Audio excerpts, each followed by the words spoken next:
જય બહુચરમાં. નમસ્તે મિત્રો, સ્વાગત છે તમારું આપણી ચેનલ ધ્રુવ વિરૂપી દુનિયામાં. આજે પવિત્ર ચૈત્રી પૂનમનો દિવસ છે ને હું અત્યારે છું શક્તિપીઠ મા બહુચરના શહેરમાં. તમે જોઈ શકો છો કે ચારે બાજુ ભક્તિમય માહોલ છે. આજે હું મારી ફરજ પર હાજર છું. સાથે સાથે ભક્તોનો ઉત્સાહ જોઈને મારું મન પણ માના રણકારમાં ખોવાઈ ગયું છે.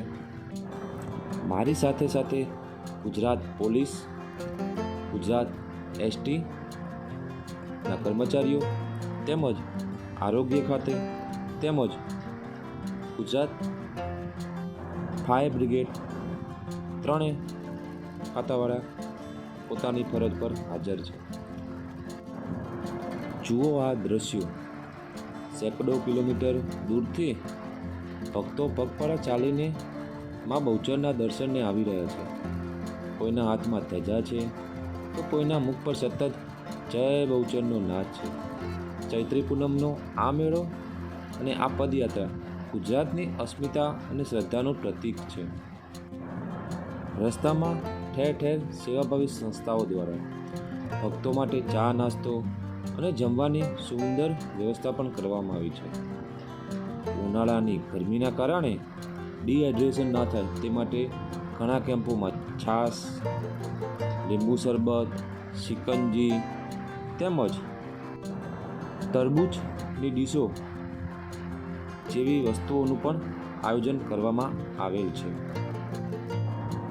આરોગ્ય ખાતા દ્વારા સેવાકીય કેમ્પો પણ છે, જેમાં દૂરથી ચાલીને આવનારાના પગ દુખતા હોય, કોઈ પણ આરોગ્યલક્ષી કામકાજ હોય તો તેમના કેમ્પોમાં ફ્રીમાં સેવા ઉપલબ્ધ મળી રહે છે. ચૈત્રી પૂનમના દિવસે મા બહુચરના ધામ ખાતે ચાલીને જવાની પરંપરા પાછળ સદીઓ જૂની આસ્થાને કેટલીક સુંદર પૌરાણિક તેમજ લોકકથાઓ જોડાયેલી છે. મા બહુચર શક્તિ, ભક્તિ અને શૌર્યનું પ્રતીક છે. આ મેળા સાથે તેમજ આ ચૈત્રી પૂનમના દિવસ સાથે જોડાયેલી કેટલીક પૌરાણિક તેમજ ઘણી વાર્તાઓ તમને ટૂંકમાં જણાવીશ. પૌરાણિક માન્યતા મુજબ ચૈત્રી પૂનમીમાં બહુચરનો પ્રાગટ્ય દિવસ માનવામાં આવે છે. શક્તિ ઉપાસનામાં ચૈત્રી નવરાત્રિનું વિશેષ મહત્ત્વ છે અને આ નવરાત્રિની પૂર્ણાહુતિ પૂનમના દિવસે થાય છે. એવું માનવામાં આવે છે કે આ દિવસે માતાજી સ્વયં હરખથી ભક્તોને આશીર્વાદ આપવા માટે હાજર હોય છે. તેથી ભક્તો કષ્ટ વેઠીને પગપાળા આવીને પોતાની શ્રદ્ધા વ્યક્ત કરે છે. તેમજ દેવી બહુચરને વરખડીના ઝાડની કથા પણ લોકવાર્તા પ્રચલિત છે. મા બહુચર ચારણ કન્યા હતા.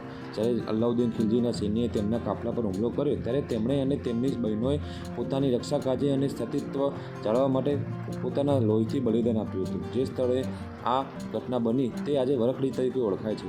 ભક્તો માને છે કે ચાલીને જવાથી અહંકાર ઓગળી જાય છે અને માતાજીના ચરણોમાં શરણ મળે છે.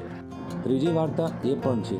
લોકજીવનમાં એવી માન્યતા છે કે મા બહુચર નિસંતાનને સંતાન આપનારી અને શારીરિક ખોડખાપણ દૂર કરનારી દેવી છે. ઘણી લોકવાર્તાઓ કહે છે જે ભક્તો શારીરિક પીડામાં હોય અથવા કોઈ મોટી માનતા બાધા રાખી હોય તેઓ પગપાળા યાત્રા કરે છે. ચાલીને આવવાથી તન, મન અને ધન ત્રણેયથી શુદ્ધિ થાય છે. રસ્તામાં આવતા સંઘો અને ભજન કીર્તનની લહેર ભક્તોને થાક લાગવા દેતી નથી, જે માતાજીની કૃપા ગણાવે છે. ગુજરાતના ખૂણે ખૂણેથી લાખો ભક્તો હાથમાં ધજા લઈને જય બહુચરના નાદ સાથે નીકળે છે.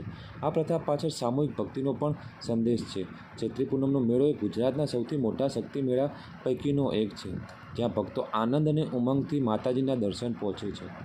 ટૂંકમાં મા બહુચર પ્રત્યેની અસીમ શ્રદ્ધા અને માતાજી પાસે કષ્ટ વેઠીને જવાની તે વહેલી પ્રસન્ન થાય છે તેવો ભાવ આ પદયાત્રીને પ્રથાને જીવંત રાખે છે.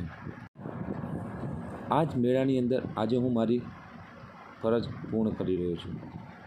જેઓ ઘણા મુસાફરો, ઘણા પદયાત્રીઓ દૂર દૂરથી માના દર્શન કરવા આવી રહ્યા છે, તેમજ પગપાળા આવી રહ્યા છે, તેમજ બસમાં જઈ રહ્યા છે. ઘણા લોકો ભક્તિ ગીતો, માતાજીના જય ઘોષ સાંભળીને પોતાની અંદર પણ માતાજીના પ્રત્યેની પ્રેમ અને કરુણા જાગવા માંડે છે, તેમજ દિવ્ય ચેતના અનુભવાય છે. આ ભક્તોનું સેવા કરવાનું પણ કાર્ય એટલે એક પુણ્યનું કામ છે, એવું મને આજ અનુભવાય છે. તેમજ મારી સાથે આરોગ્ય ખાતા પોલીસ કર્મચારી તેમજ જીએસઆરટીસીના કર્મચારીઓ પણ અનુભવતા હશે. મિત્રો, જો તમે પણ મા બહુચરના ભક્ત હો અને આ નજારો તેમજ માતાજીની કથા, લોકવાર્તા તેમજ સામાજિક અને સાંસ્કૃતિક પાસું જો તમે જાણીને આનંદ થયો હોય તેમજ ભક્તિમય તમારા મનમાં જાગૃત થઈ હોય અને તમને મારો વ્લોગ ગમ્યો હોય તો કમેન્ટમાં જય બહુચર જરૂર લખજો.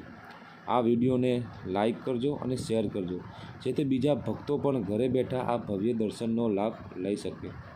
આપણી ચેનલને સબસ્ક્રાઈબ કરવાનું ભૂલતા નહીં હો. તેમજ તમારા પરિવાર, મિત્રો અને સગા સંબંધીઓને પણ આપણી ચેનલને શેર જરૂર કરજો. અને હા, ફરી મળીશું એક નવા વિડીયો સાથે. ત્યાં સુધી જય માતાજી.